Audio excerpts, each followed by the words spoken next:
Good evening, everyone. Tonight we're going to have a look at the Manfrotto Ballhead, which is the 054 Magnesium Pro Ballhead from the Pro Series from Manfrotto. I was looking for some ballhead which was able or capable of carrying quite some weight, but on the other hand doesn't have too much weight itself.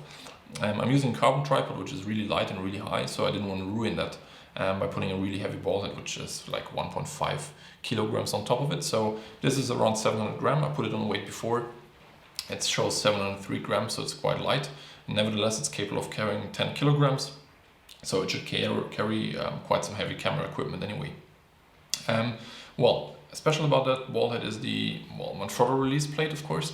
It's not the Acro Swiss system, so it's not compatible with that. You can get some add-ons for that, so you can put a plate on that one and have the Acro on top. However, I was using these ones for quite some time already, and I also use the other Manfrotto system, the Q2, and I'm quite happy with that.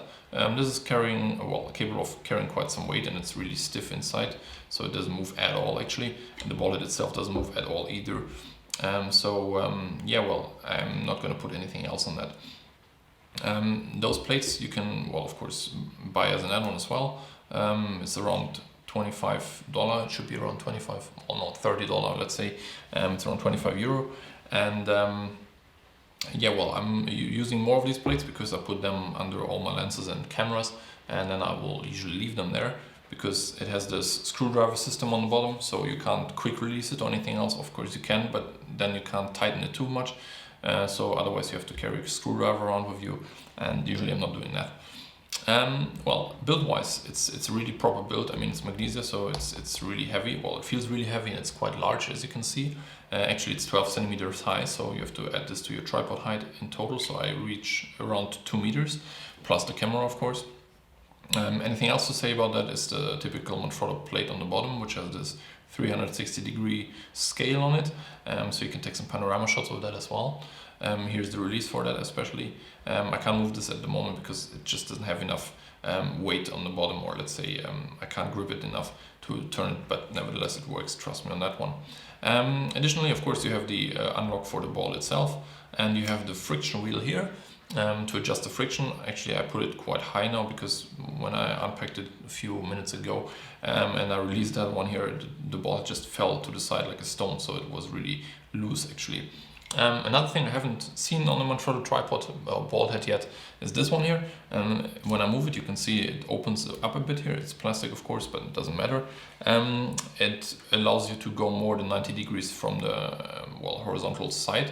So if you want to put your camera into the 90-degree position, you leave it like that. If you open it up, you can put it probably into a 100-degree position.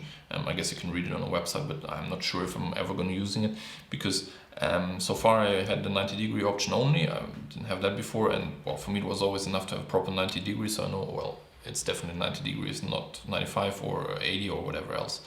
To take some proper panorama shots, Manfrotto introduced or included some small weights here.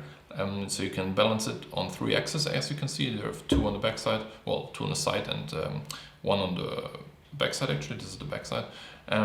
So you can decide how to adjust it actually, and then if you have adjusted everything, you can loosen this panorama lock here and just turn it around and you will have a proper panorama picture. What else to say about the head itself? I can loosen it for a second here. As I said, the friction is still not high, but definitely better than before. As you can see now, it's a 90-degree angle here, and I can demonstrate this thing here so you can move it a bit more, as you can see probably. So this was 90 degrees. Put it back in 90-degree position, and if I unlock it, it goes a bit more. I would say it's about 10 degrees actually. Talking about the head itself or the plate itself, I'll just open that up as well. It's not, as you might have encountered before, Manfrotto had this quick release thing which you push open and just click release it, but you have to loosen it here. This is tightening up, and you have to loosen it and then push this secure pin, and then you can pull this to the back. So there's no option of pulling this to the front actually, even if I quick release it. As you can see here, there is a lock. I'll show you from the bottom later, and you can only remove it to the back, which for me it doesn't really matter actually.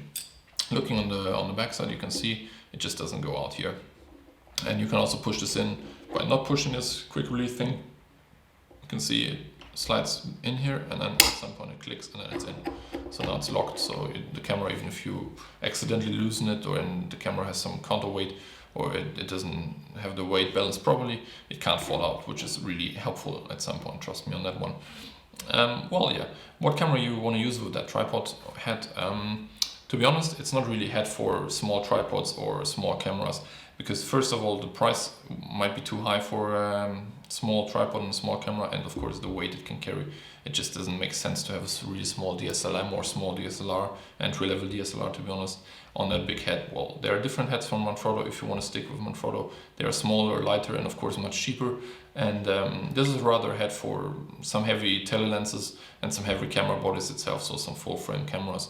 And if you want to have some proper stable shots, so no movement in the camera itself, because some cheaper tripod heads, they have the tension, well, if you move them, let's say like that, and you want to loosen them up, they always slide down a bit. Or if you have some long exposure shots and your camera has quite some weight, they tilt very, very little, and still it's really enough to have a, well, pretty, well, say not sharp picture, to be honest, which is really annoying if you take some exposures for like 30 seconds or a minute, and then you look at the picture and it's just not sharp.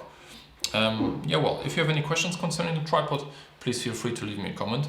I would like you to subscribe to my channel if you like the video. Otherwise, see you soon.